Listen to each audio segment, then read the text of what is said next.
One more thing, burning all pollution tonight. Burning and eluding tonight.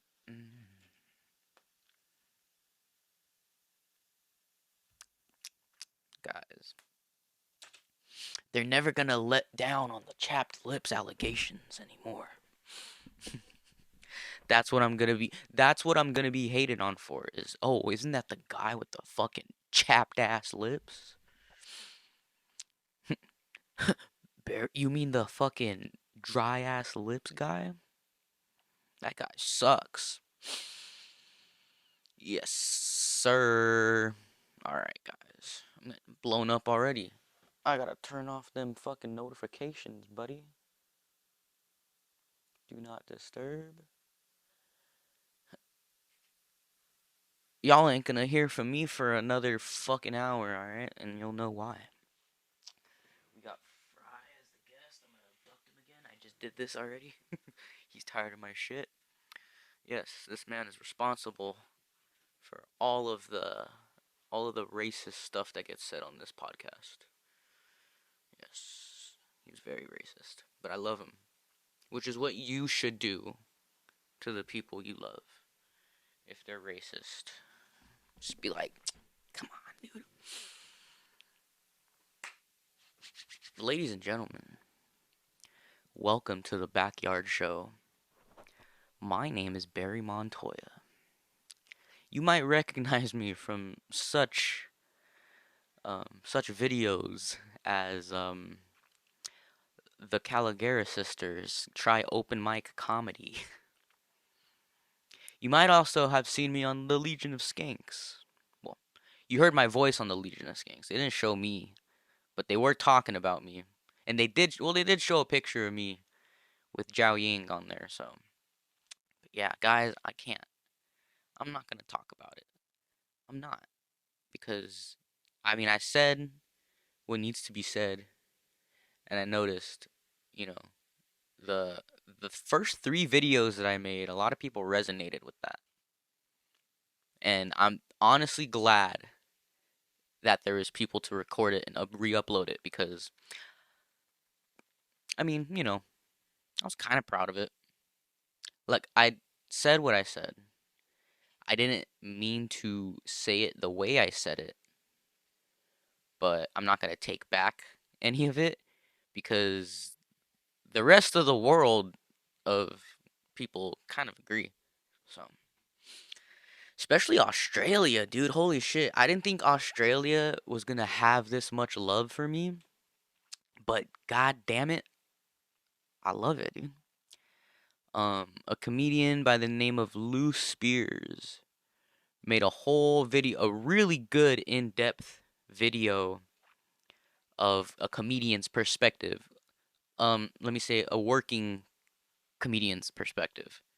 Um, Rather than a perspective from an open micer, which is still valid, but the thing is that people are mad at the fact that we're clashing. Like there's like, oh, this guy said some things, these girls came and said some things, so now they're just going at it. So it's like I feel like that's why people don't want to pick a side, which I get it, because you don't want to look like an asshole, or you don't want to make yourself look like an asshole too, which is why I mean I had to clean up those videos, but sure, yeah, it was unnecessary, I think.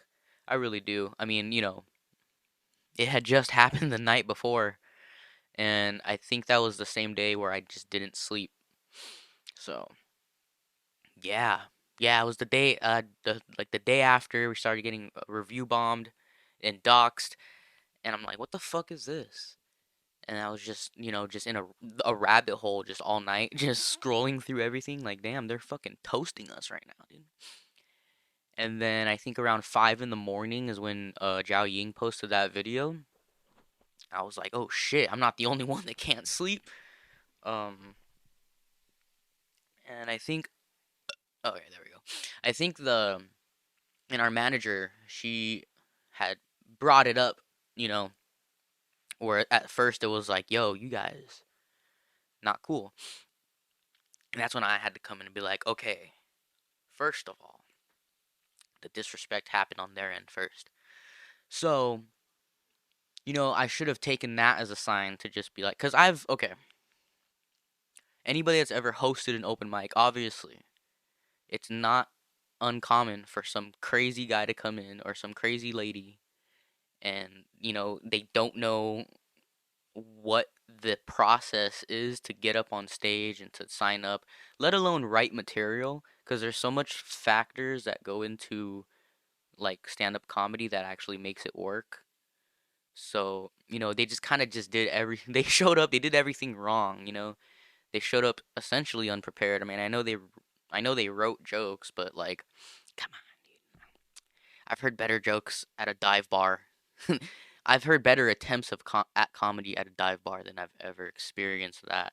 So, back to what I'm saying, there's people where it's like, they come in, they think they're the shit, they think that they can just get up on stage, talk shit, because it's just what comedians do, right? But, I guess that's where the art comes in, because it's not just talking shit. You're just, you have to have wit. You're talking wit. You're not talking shit. But, like, what, I shouldn't say what rubbed me the wrong way, but, like, I should have taken, the early signs of disrespect to, like, get up, tell them something like, hey, you can't be filming us you can't be filming other people in here. Um, like, you gotta kind of just sit down and just wait for your turn, essentially, which, I mean, okay. So, like, Noah kept going back and forth, like, getting up from his seat and then talking to me, see, like, hey, just talking to me, like, asking when he's gonna go up. Like, okay, I get it. Like, I've had shows. I've been booked on shows where it's not a stand-up comedy show, like, at a bar. Like, I've done shows, like, with bands and stuff, where it's like, I'm entering the world of a musician's world. You know what I'm saying? Like, I'm putting myself in that situation. Um, so it's like, I'm not gonna come in and like when the bands are sound checking, going up on stage, being like, "Hey, it's like, when am I gonna go up?" Like, that's something you tell the booker or the person who told you about the show, the promoter, whoever's in charge, like, which they did come to me, but it's like, okay, I've done shows where it's like I didn't even know if I was going to go up because it looked like the show was moving along, the bands are sound checking, so I'm just like. I asked just to be sure. I'm like, oh, so what's gonna happen? They're like, oh, you're gonna go up first for a half hour, and then you'll bring the bands up. You'll bring the band up, and then that's it. Um, so I'm like, oh yeah, cool. You know, obviously shows start late. A lot of shows will start late, except for the improv. I've noticed the improv likes to start right on time. Comedy Store doesn't even start seating people until like 10, 15 minutes in, and it takes a long time to fill up that fucking room too. So I think the improv's the only place I've ever been to where the show actually starts at 8 o'clock. Doors at 7:30, and then show like the lights are dimmed at 8. It's fucking crazy. Like, there's professionalism in these places. So, which, it's hard to give someone that same professionalism when they're not showing you the same professionalism. It's pretty easy. At least it's for me to understand that. And other comedians who have been chiming in on this, which I fucking it's making this a lot easier than it should be, I think. Um, so they kept like just it was terrible. The thing is that people were not in that room when that happened, and since I was in charge, like I'm never like okay. I have a lot of customer service experience, so I've never like blown up on anybody. And even if people are blowing up on me, yelling at me, I'm just like, well, would you like ketchup too? Would you like some ranch with that? Like, I'm not gonna egg somebody on and be like, "Oh yeah, you want to talk shit? Well, I'll talk shit back." And if I do, it's gonna be in the walk-in freezer behind their back or as they're leaving the room. So it's just like I don't understand the frustration of people that think they know what's going on because a lot of people chiming in with those types of opinions have never even been to a comedy show before. Like I have people that I know from high school who are like, "Yo, you fucked up." Like how did I fuck up? They're like, "You're not only were you mean, but it's like, come on. They're just girls. They just want to have fun." Like, okay, like I get that, but like I'm not going to try to stop somebody from having fun. I was trying to keep the energy positive.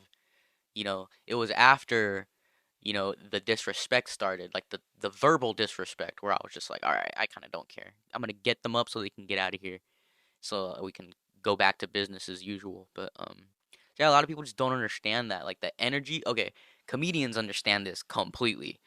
The energy of the room is different than the footage of the room. So in the moment of that show, you can show up, you see the cold open, whatever they have, you the cold open's gonna tell you how the energy of the night's gonna be. Like there's telltale signs of this stuff. So you can tell how the energy is just by the cold open. Just by the first person going up on stage and how the audience reacts is how you know the energy of that show is gonna be. Which is why, every time I start a mic, I'm like legit. I'm starting it like I'm starting a show and be like, "Yo, how you doing? How's everybody doing? What's that? Well, I can't hear you. I said, how everybody doing?" Like there's, you gotta like send out that the energy that you want. So you have the vibe of the room. Like everybody like that does a roast battle knows this. The vibe of the room, the energy that you feel when you're up there cracking jokes and they're hitting, and it's different. Like you feel the floor shake. You can, people are going crazy. They're slamming the tables. Like there's a lot of energy in that room that's like telling you, "Oh shit, I'm fucking killing it right now." For them, it was the opposite. The energy was just like it was worse than crickets because you had the three of them laughing in the back, like which I'm not gonna I'm not gonna knock that because that's another part. They're just trying to have fun, but it's just like when you're having too much fun. There's a thing as having too much fun. I've been at breweries. I've done it all, guys. I've done it all. I've had a lot of fun. I've had moments where I'm having so much fun that people are looking at me like all annoyed and shit because that's how much fun I'm having. I don't, in my mind, I'm like, yo, I'm off a tab. I'm fucking, bumping it out. Like, I got Henny on the brain. I don't give a fuck about how I look to people because I'm having fun. So I'm like, fuck them, like, I'm having fun. So, that's basically what's going on. They're in their head in a positive way, you know, whereas comedians are in their head in like "Oh, you suck, you should kill yourself, you're not funny.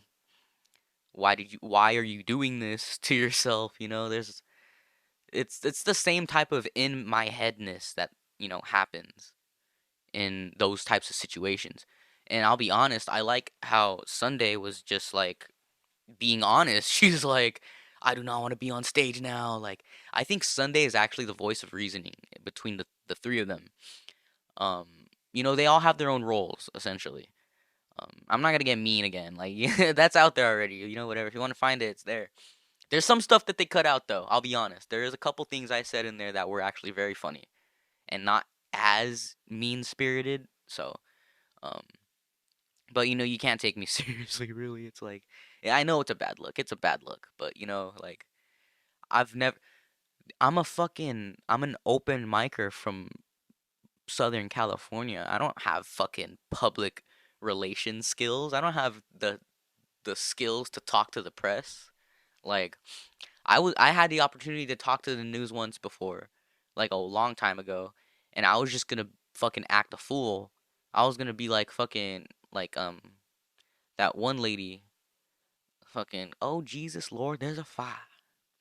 I was about to just like I was like, "Oh, this could be my moment to be stupid on camera and go viral," but like I wasn't gonna do that. That's not me. It's not the type of guy I am. I'll say stupid stuff into a microphone intentionally to go viral. Which I mean, hey, I didn't really have to do anything. All I did was just let the camera roll. This is the easiest 400K views I've ever had to get.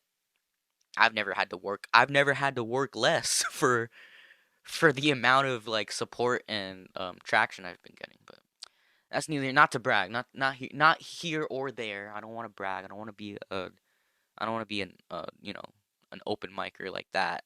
I want to be a humble open micer. I want to see people's opinions about me and not let it change who I am, because a lot of my friends also too are like, "Oh, bro, they're talking shit about you on the Legion of Skanks." Like why are you happy? They're talking shit about you. I'm like, they're not well, first of all, I paid to get the full podcast before it comes out cuz I have to listen to it. I'm like, I'll I leg do you know what it takes to sign up for a gas digital membership? You have to want it. That's like that's like trying to find an OnlyFans video you want to see but for free. You got to fucking dig. You have to try. You have to actually put in effort to make a gas digital account. So I did, and I bought it. Um, Worst $11 of my life I've ever spent. Um, Geez, that I always heard jokes about the website, but then I actually went on the website, and I almost said, "Fuck this! I'll just wait for it to come out." But you know me, I gotta hear what fucking people are saying about me, because I have nothing else to do. So I have nothing to do until 7 p.m. at night. Like, what else am I gonna do? Um, Basically, while they had their opinions about me and the club and the situation, they were once open micers too. That's legit what it is. Like, again, people who aren't comedians don't really understand like the logistics of it. Essentially, I don't not the logistics, but like like the variables that make the experience what it is. You know, like again, back to the room energy. Like, if you have a shitty room energy, you film that, it's gonna be like, oh, dude, like these jokes are good. What the fuck's wrong with that crowd? Or the person who doesn't have a trained ear to comedy would be like, oh, that crowd's dead as fuck. These people suck. Get me on that stage. I could do way better. There's two different like ways of thinking about it. Um, so I forgot what I was talking about. I took a hit from the pen today, and that's it. No, no, they had the Legion of Skanks had their opinion about it, but they were once open micers too. They were once in our position, and they're saying it themselves. They're like, I would have been worse. I would have been way worse. And I'm like, yeah, I think everybody would have been way worse if they were in my shoes. Like, I did what I could. I got them up.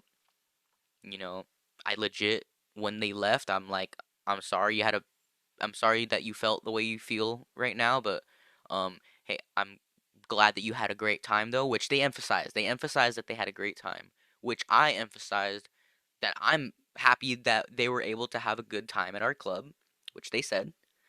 Um, so like, yeah, I said thank you for coming, and I'll see you another time. I hope you have a great day or a great night. And again, she felt kind of offended by that, but I mean, it's stand up. Like, how many times do you have a bad set and you're walking home feeling like an asshole, and you're just like, it's not my fault, it's their fault. Fuck them. I'm so funny. My jokes are way funnier than theirs. You know, which it's just wasn't the case. Like, I'll do an open mic with material that I know works, and nobody laughs. So I'm like, well, what the fuck is wrong with my joke then? Like, it worked somewhere else, but it's like it's the crowd. It really is the crowd, man. Like okay, a lot of the people that came that night, they're all regulars, except for like two other people who are like new to the scene. But aren't, even though they're not that good, like they're real with themselves to an extent. Like they know when they're doing bad. When they're like, oh, I'm gonna give time back to the room. It's because you're not prepared.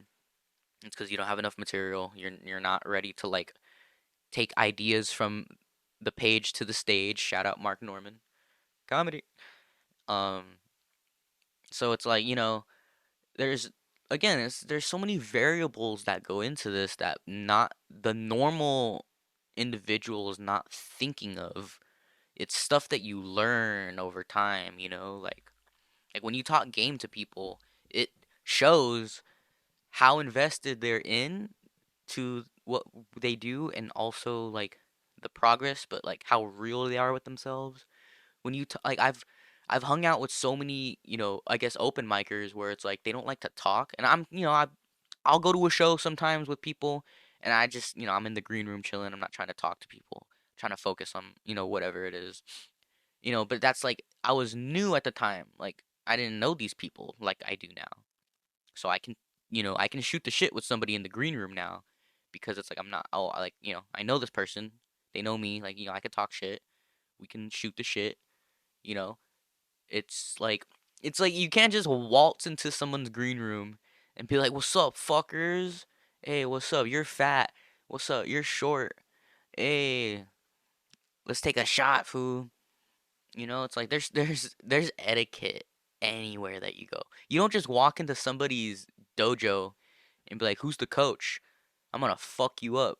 I challenge you to a duel," which is basically what they were doing. It was like fucking like they came in like some fucking Yu-Gi-Oh villains, and I'm just like, "Yo, who are the new kids on the block?" It's like anytime somebody new walks in that's never been there before, you're just like, "Okay, see how this goes. Maybe they'll just cause havoc. Maybe we make a new friend." But it's like the energy off the bat was just okay, like again, like you guys know if you know. But it's like if you're for entitlement and you're for, influencers getting a rise out of people, obviously you're going to be like, "Yeah, fuck them." What's their Yelp page? I'll help from all the way in Oregon, Washington, or fucking Tennessee. Like these guys, these guys are just crazy. They had nothing better to do. I mean, if they put more time and effort into writing those jokes, they might have something to work with, you know? I feel like people are gonna want them on their podcast and not me. I'm like, fuck you. Get me and the Caligaras. We'll make it like that one podcast where they get the OnlyFans girls to talk to Charlie Kirk, and then they're just like intentionally rage baiting each other. Like I would totally do that. Let's do a Jubilee. How about a Jubilee with all open micers versus the Caligari sisters, and let's see what happens. Let's see who's really invested in this. Yeah. I know a lot of comics that do Jubilee videos, like political stuff, and I'm just like, dude. Anytime I see a comedian do something political, I'm just like, what's your motive? Because a lot of the times, not all of them bring politics into comedy, and it's just like, I mean, it's like two worlds clashing. Like comedians, we're gonna talk shit about all of that. We're gonna make fun of it. We don't care if like you feel some type of way. Like Sammy Orbid, I think his name is, did the mic drop show in San Diego, doing ice jokes, and some lady just feels entitled to stand up and give her opinion on a joke, which is, I hate it when people are doing comedy. There's usually a big sign behind them that says comedy club, and then some entitled person wants to stand up and be like, "That's not funny." Lady, it says comedy club right here, so we're trying to be funny. It doesn't matter like if you're in it like to do the, like for the clout and the fame, but it's like if you're gonna go and waste people's time, that's where I'm at. It's so like I don't know, man. It's retarded. It is just it's something that I don't even like um putting energy into, but it's like I mean I have to, address it. That's why I wrote notes, dude. Um but yeah, the Legion of Skanks had a good opinion about it too. As well as Lou Spears, which I mean to have somebody from across the country have your back, I feel like the fucking US Army at that point. Like I got a country of whole comedians on my side that get it. New York's top podcasters on my side. I don't have to worry about it. So like, and then I have Roast Battle shouting me out, which, shout out to Roast Battle and Brian Moses, cause dude, like, though, okay, that's another thing about like persistence. Like, you see a lot of people who are just sad and bitter. They're like, oh, how are you getting booked on shows? Which is everybody at some point.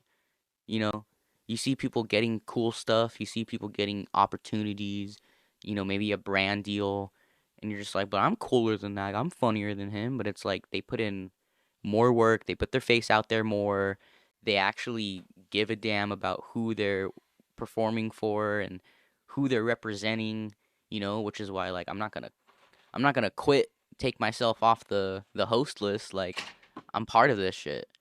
I'm in it. I'm dedicated, You got to stay dedicated to certain things. You can't just like give up and be like, "All right, well, I'm going to be a shock jock now because, I have opinions and people need to hear them. People need to hear the truth."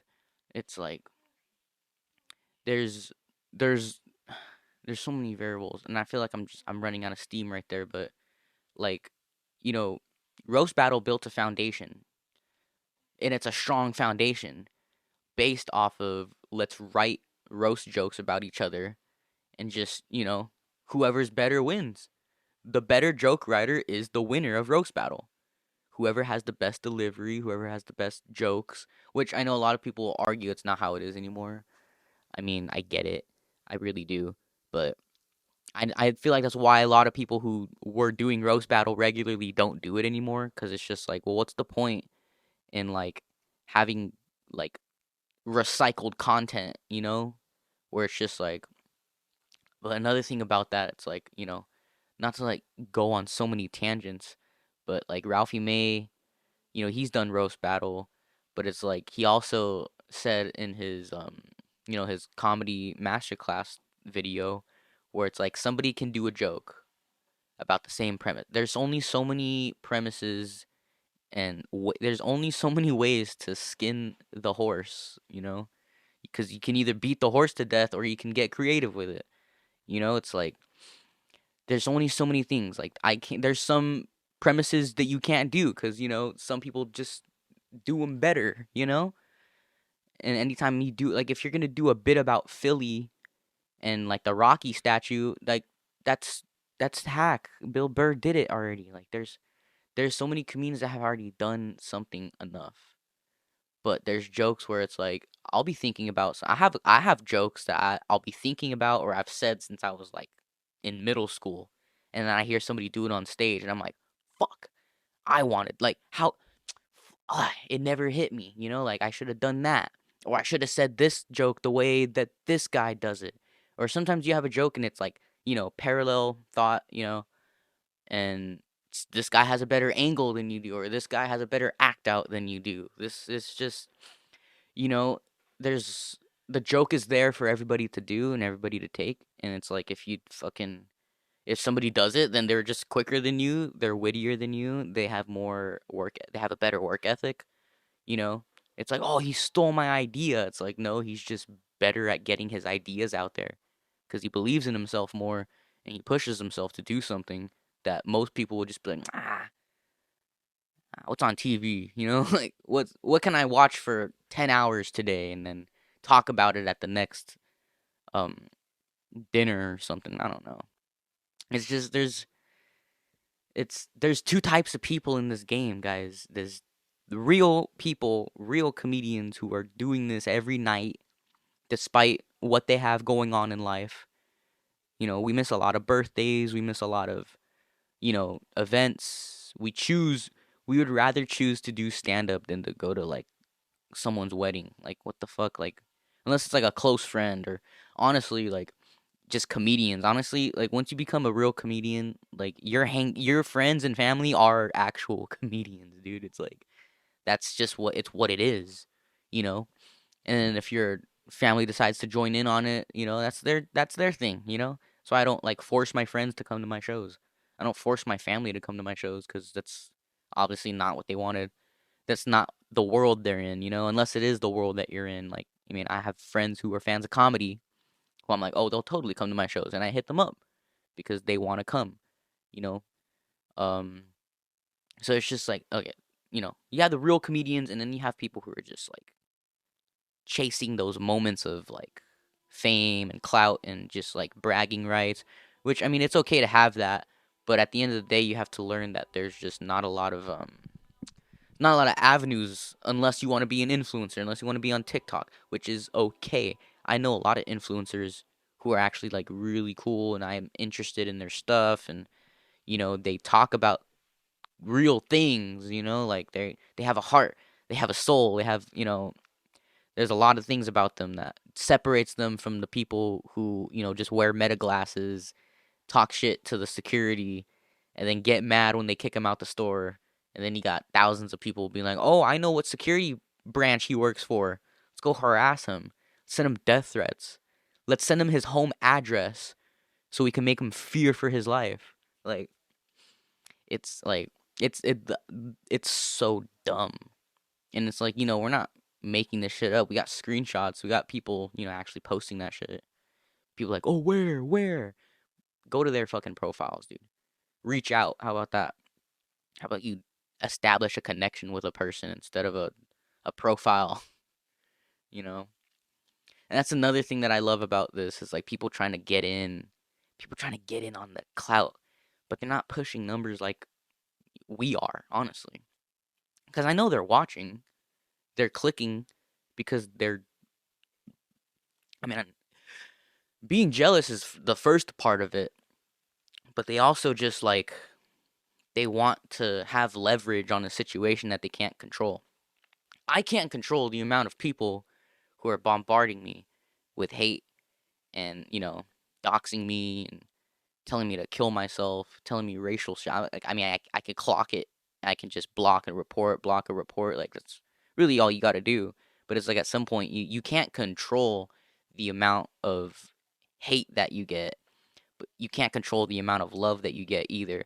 Like, I didn't think there'd be so many people fucking supporting me through it and the club either. I mean, there's like random people who have never heard of our club, and now they're like, "Oh, hey, I live down the street. I'm gonna come over there and support you guys now."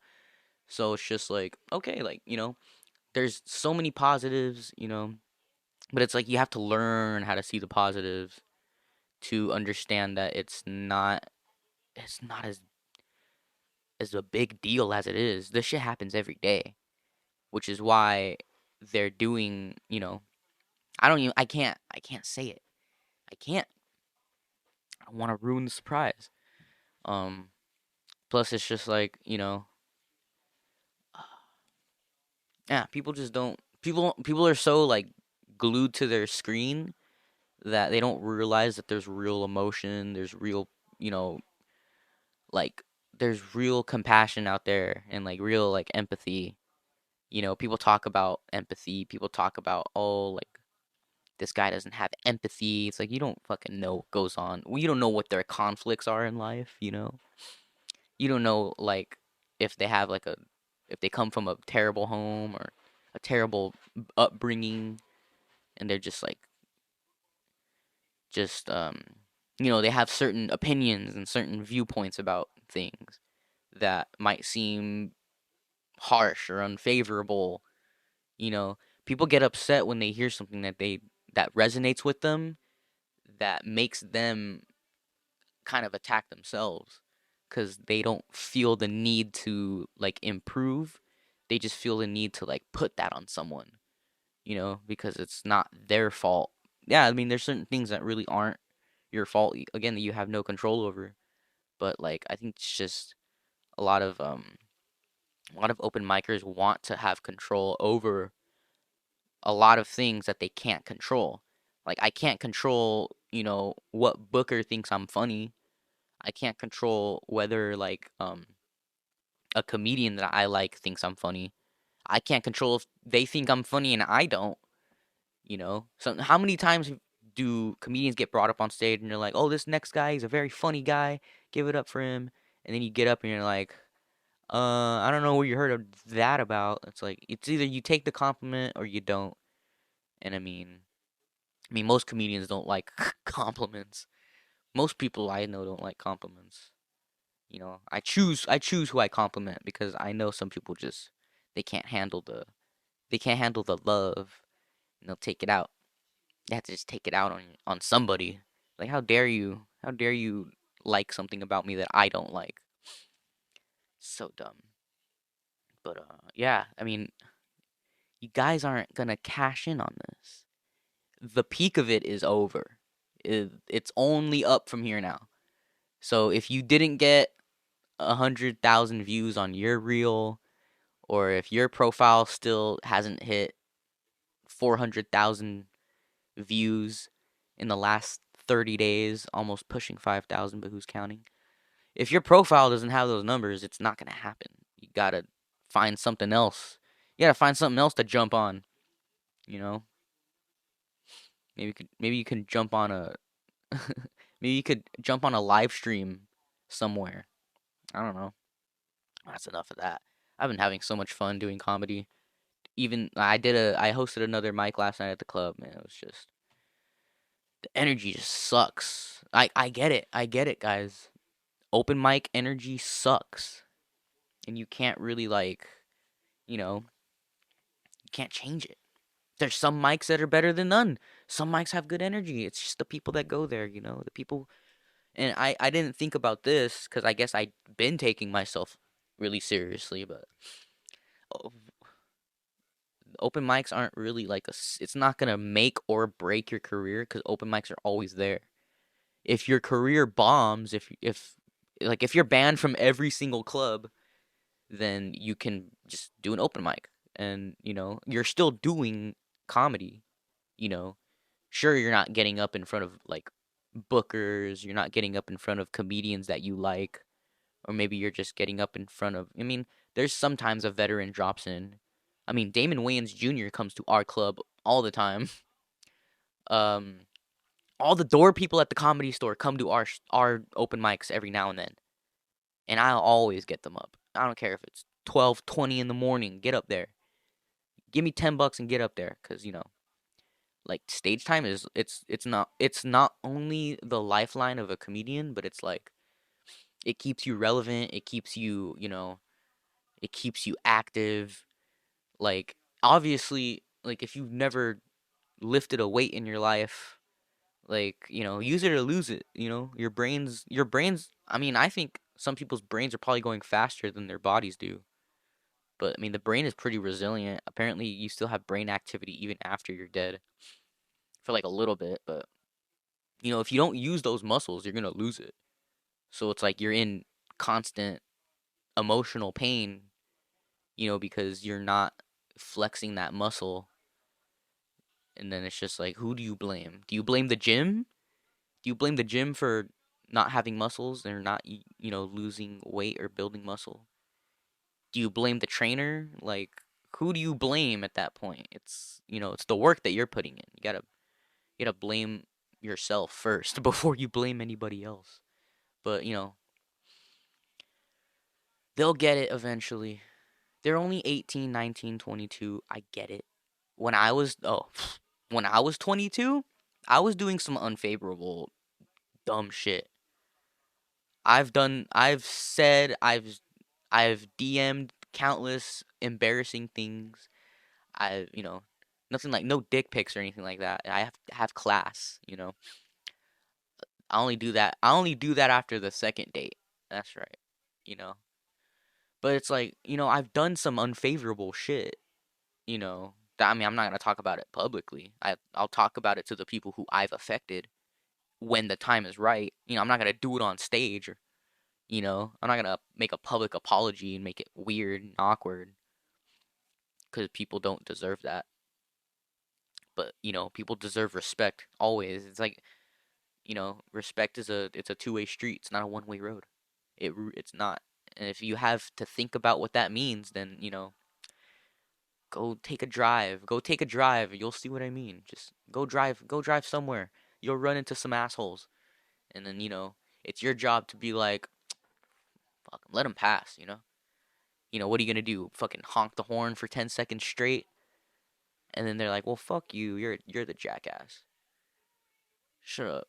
Shut up with your horn, dude. Like, I've never honked at anybody. The only time I honk at people is when the light just turns green like that, just so I could fuck with them. One time I was going to the grocery store. It was a red light. I don't know. I was in a good mood. I was in a real good mood. I only fuck with people. I only honk at people when I'm in a good mood, honestly. Um, there's a car in front of me. There's an Altima cut in to my lane. No signal, no nothing. I was like, oh, you're a fucking cunt. But I'm not gonna road rage. I'm not gonna throw something at them. I noticed that they had a magic key bumper sticker for Disneyland. So I'm like, let's see. As soon as the light turns green, honk.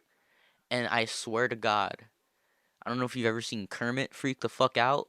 Like, fucking like this. I swear to God, that's what they did. I swear, I just saw her arms flailing. And I'm like, that's funny. Because people just get so mad. People get bothered. And that's where, like if you're a comedian, like your job isn't to get a rise out of people. Your job isn't to expose the Karen in the room so you could kick her out. Your job isn't to walk people. That's what happens when you give up. You run out of steam. You know you have no potential. It's conscious in your mind that you're like, oh shit. No, nope. Fuck it. If I'm going down, I'm taking everybody down with me. That's the mentality. That's not Mamba mentality. Um, so it's just like, yeah, dude, like, how the fuck? I don't know. I'm not as mad as I was before. I'm just like, I'm learning. This is a big learning experience for me.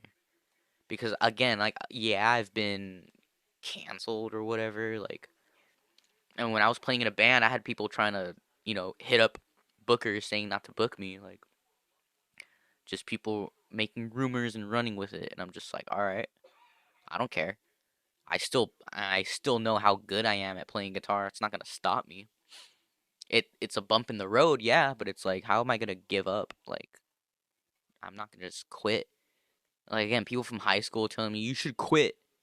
You should just find another club. Like, go fuck yourself. Like, I'm loyal. There's a thing called loyalty where, you're loyal to the people who are providing for you, in which our owner is providing us stage time and they're providing us the space to help develop comics because I'm not doing this necessarily for me. A little bit, yeah, I get a guaranteed spot. I always have a spot to go to since I've worked at this club. So anytime I could have a fucking idea right now and I'm like, this is gonna go so good. I want to work it out now. I can go to that club and have a guaranteed spot at least once a week. So like I'm not like, and I've done so much. I've put time and energy into the club. I'm not just gonna watch it like sink. I'm not gonna let them just foreclose on it because of three people that have more money than us and more clout and more followers and just shit that doesn't matter. It just doesn't. Especially not in the world of comedy. Like, okay, followers, yeah. Like, I mean, the skanks were saying like, hey, like those girls could get booked at the Brea Improv, tomorrow just because they sell tickets. And that's fine.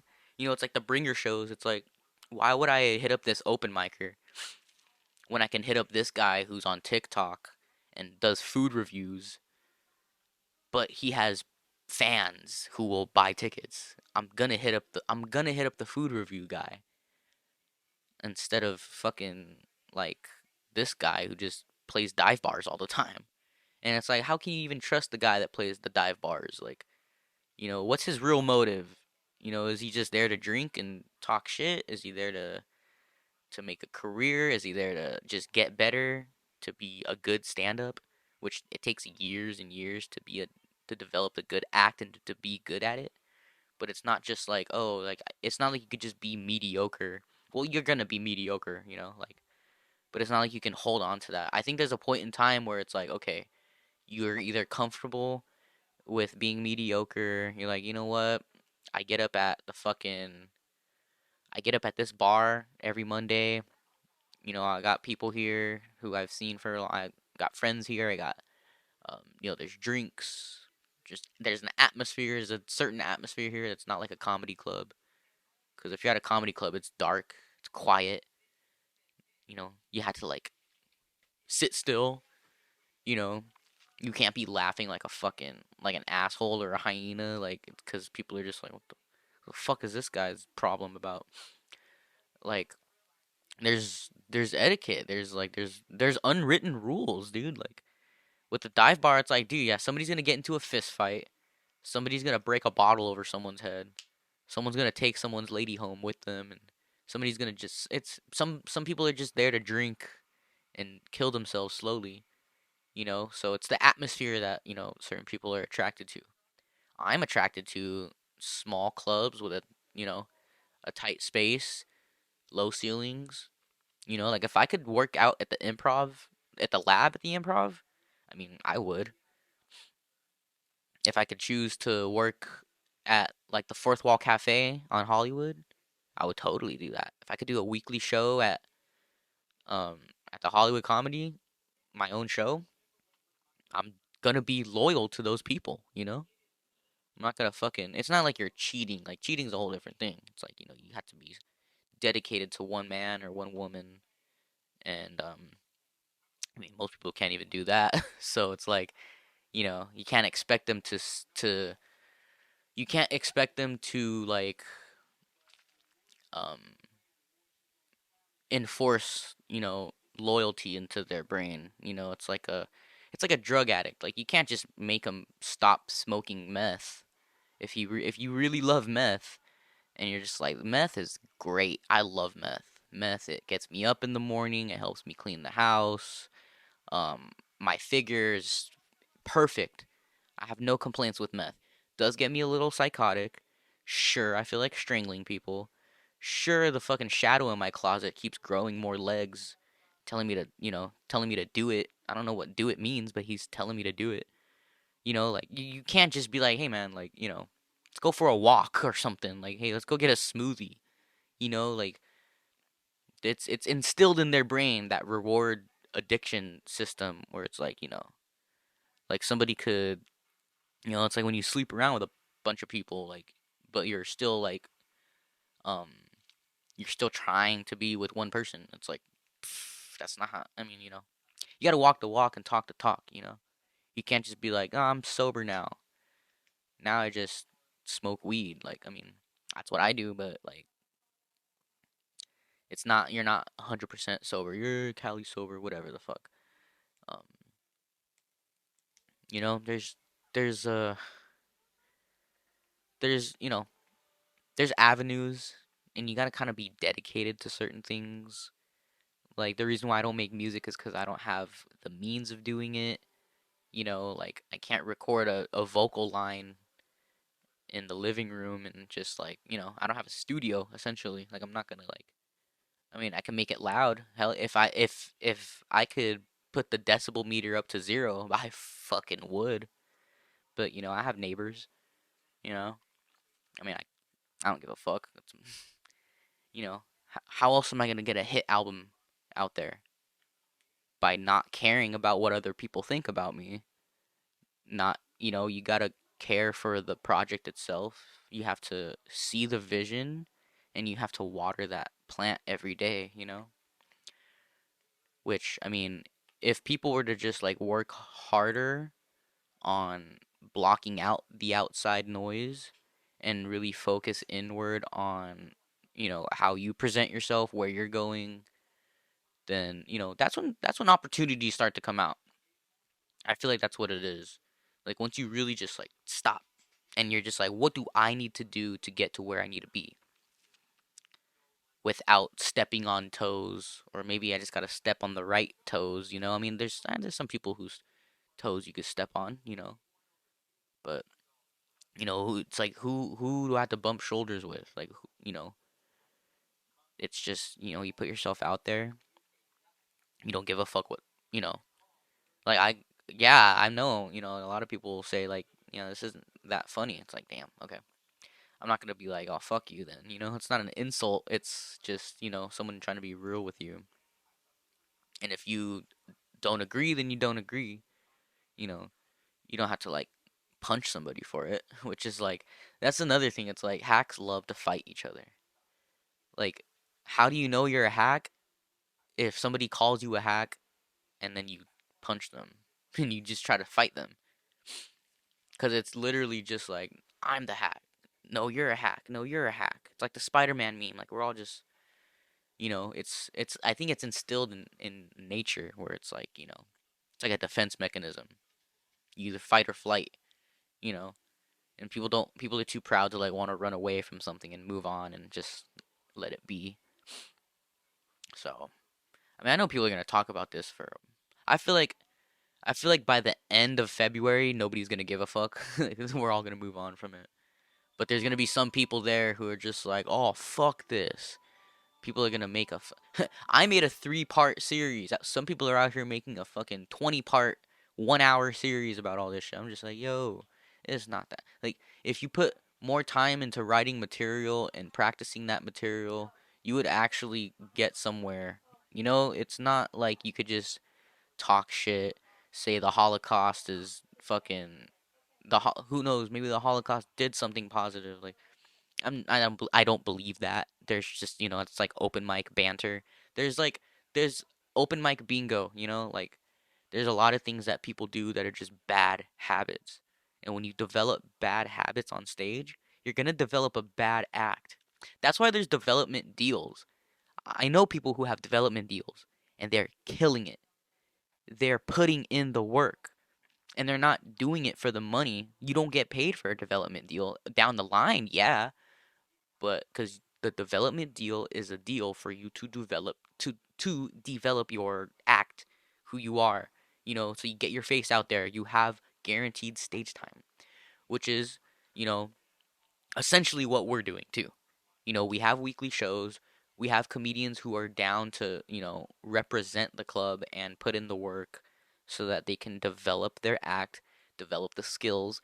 Like I've been hosting here for like almost a year now. I've never hosted before. When I first started stand up, I had to host a couple of my own shows, and that was fucking terrible.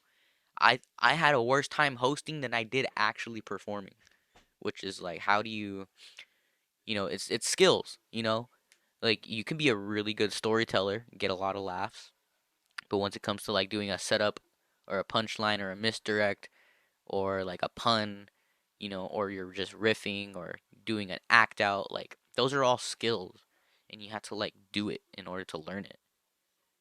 Somebody's like, "Oh, I want to learn piano." And then they just press a couple keys and they're just like, "This is hard." And then it's just like, "Okay, well now you haven't even put a whole hour into it. You put in like 20 minutes before you gave up on it." You know? It's like it doesn't work like that. I put hours into this piano. Sometimes days. Sometimes I'll just be on it for the whole day and the only time I'll get off of it is if I need to go eat something or like it's it's dedication, it's persistence, you know. So when it comes to hosting, it's like, you've seen bullshit. You've seen people like do dumb shit, they disrespect you or whatnot.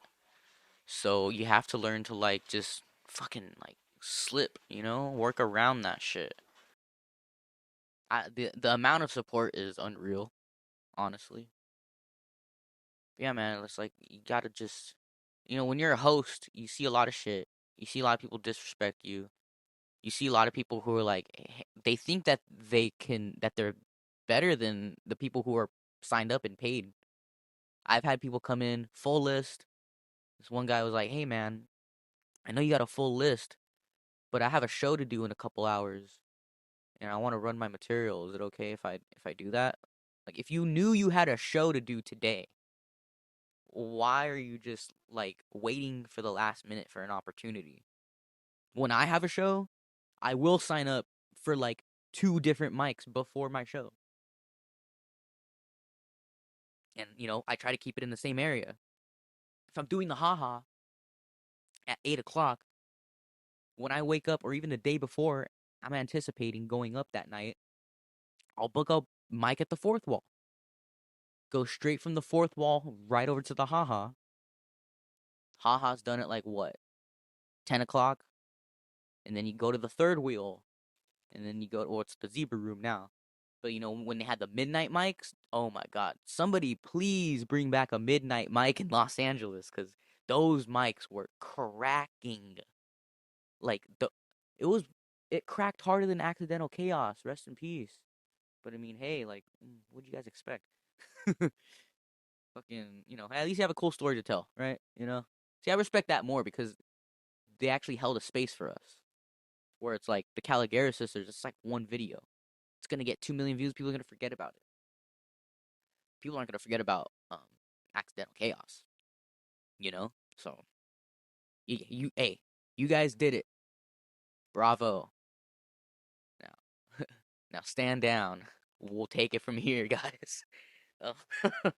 No, those guys are cool. I fucking love Adam Smith and I love Coke. Yeah.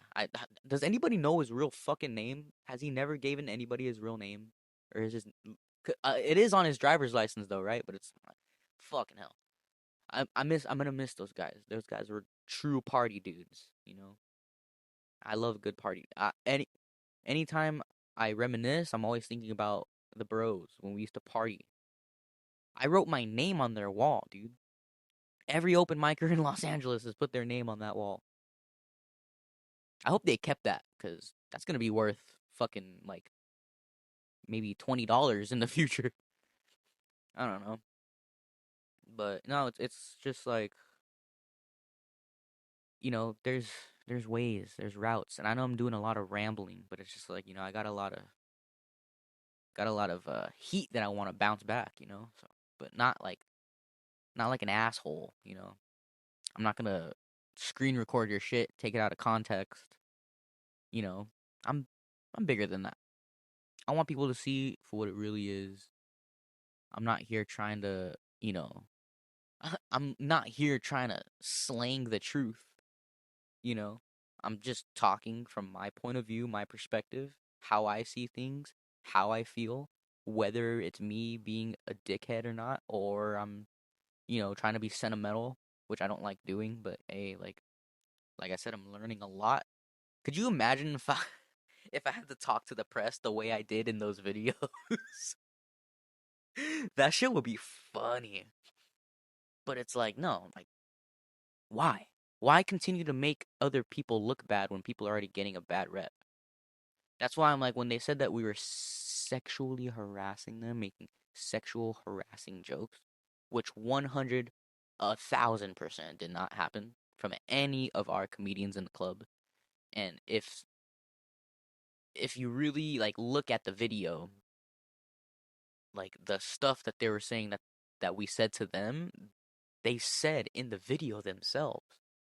Tyler legit said, "Oh look, four attractive people."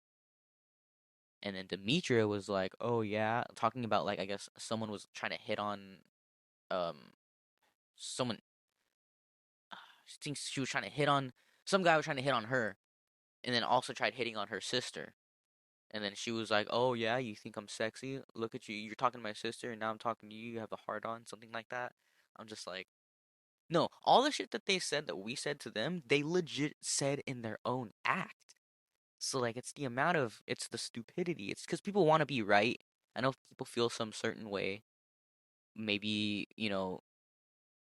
maybe we got off on the wrong foot. Maybe maybe you just, you suck and you're trying to vent and take it out on somebody. Which I've done before. I totally get it. You're not stooping down to anybody's level, but you do have the opportunity to, take the high road. Just, move on. But some people have too much pride. Some people see the numbers we're pushing, like, nah, fuck them. They don't deserve those numbers. They don't deserve the heat. I deserve the heat. But you can't really like change those people's minds. They're like those guys are like meth addicts. You can't tell them to change their behavior and just expect it to happen overnight. You got to kind of let them run out of steam, realize what they're doing, and then make a change. I mean, I know meth addicts, I know ex-meth addicts. So, two different two different brained people. I know people who used to do meth. and I know people who probably still do it. So, because I see, I know I've dude, been there, done that. Um, so yeah, I feel like I handled the situation the best I could.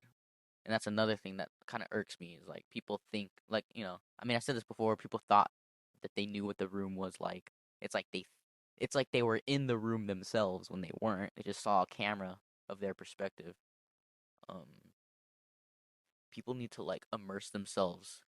I feel like if people who like have never been to a comedy show and they're very critical about comedy, go to a comedy show, have a couple drinks, put yourself in that environment and just watch.